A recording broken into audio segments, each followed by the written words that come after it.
જય શ્રી સ્વામિનારાયણ. ભગવાન શ્રી સ્વામિનારાયણે 24 અવતાર જે થયા છે તેનો ખૂબ જ મહિમા ગાયો છે અને તેમને પૂજ્યપણે માને પણ છે.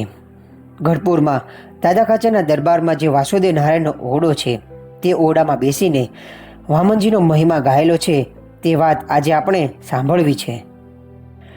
એક સમયની વિશે શ્રીહરિ ગઢપુરમાં વાસુદેવ નારાયણના ઓરડામાં ભગવાન શ્રી સ્વામિનારાયણ અને અનેક નંદ સંતો અને હરિભક્તો બેઠા હતા.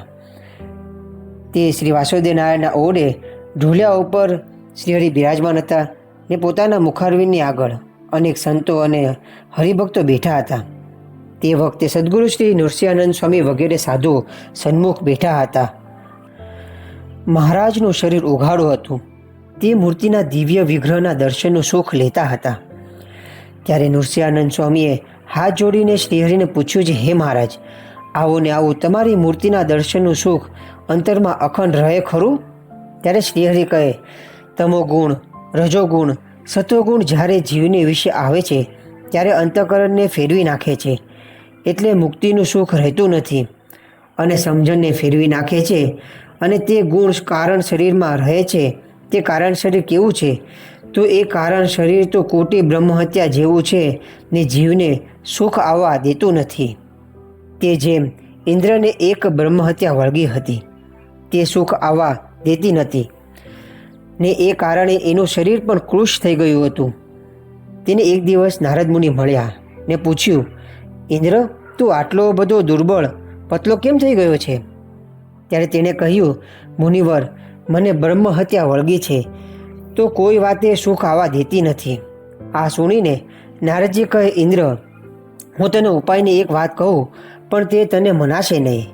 ત્યારે ઇન્દ્ર કહે, મારા હિતની વાત મને કેમ નહીં મનાય? આપ કૃપા કરીને મને કહો. ત્યારે નારદજી બોલ્યા છે, દેવરાજ ઇન્દ્ર, તારા નાના ભાઈ વામનજી ને તું તારા હૃદયમાં ધાર ને એમનું ચિંતન કર. તે સુણીને ઇન્દ્રએ તુરત જ માથું ધૂણાવ્યું અને હસીને બોલ્યો છે, મુનિવર, તમે મારી ઠેકડી મજાક કરતા હો એવું લાગે છે. તમે કોઈ મોટા મોટા દેવ છે એનું ધ્યાન કરવાનું કહ્યું હોય તો ઠીક છે, પણ આ તો મારો નાનો ભાઈ વામન, તે તો ખૂબ જ બાળક છે અને તે તો સાવ નાનો પણ છે, અબુદ્ધ છે. એ શું મારી બ્રહ્મહત્યા ટાળશે?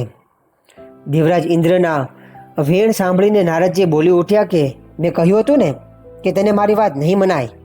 એમ કહીને પોતે વીણા વગાડતા વગાડતા નારાયણ નારાયણ એમ ઉચ્ચારણ કરતા ભારે મને ચાલી નીકળ્યા. પછી તો બ્રહ્મ વિદ્યાએ પોતાનો પ્રકોપ વધાર્યો. તે ઇન્દ્રની છાતી ઉપર ચડી બેઠી. ત્યારે ઇન્દ્રને બહુ પસ્તાવો થયો કે મેં નારદજીને કોચવ્યા, એની વાત માની નહીં. પોતે અતિ પશ્ચાતાપ સાથે વામનજીની સ્મૃતિ કરી. ત્યારે તરત જ બ્રહ્મ વિદ્યા છેટે ખસી ભાગી ગઈ અને એને બ્રહ્મર્ષિ નારદજીની વાતમાં વિશ્વાસ આવ્યો. પછી તો ઇન્દ્રએ હૃદયની વિશે વામનજીની મૂર્તિને ધારવાનો અભ્યાસ આદર્યો ને પરિણામે એની બ્રહ્મવિદ્યા રૂપી ઉપાધિ ટળી.